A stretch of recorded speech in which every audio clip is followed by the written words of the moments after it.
मी काय करते आता, आईलाच फोन लावते. हॅलो, कोण आई आहे का? हां. हो हो, बोल. काय नाही, असंच फोन केला होता का? हां. असं आहे का? बर.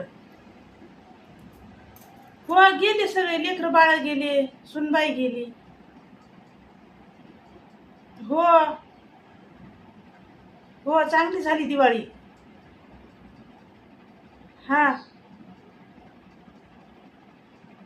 हो, लय काम होतं, कामच काम. हा. अगं, आताच्या पोरी काम करतात का? सगळं काम मलाच करावं लागू लागलं.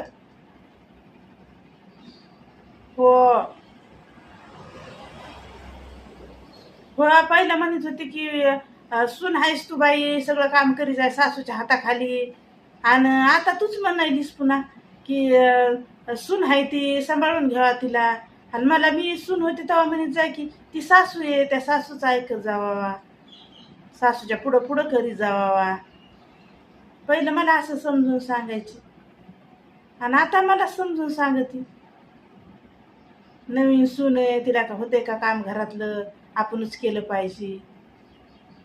म्हणजे मी सून होते तेव्हा आपणच करायचं,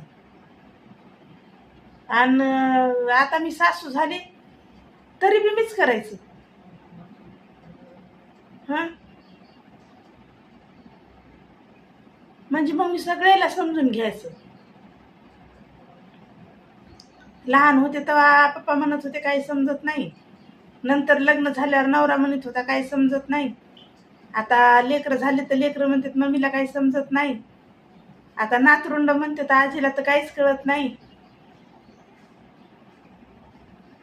मला असं वाटायला लागलं का घरात मी येडीच आहे. हा.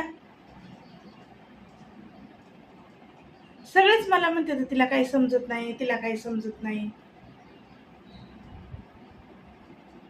अगं, आमच्या दिदीचं ते छोटं पण म्हणते, आजी तू येडी आहेस, तुला काही कळत नाही.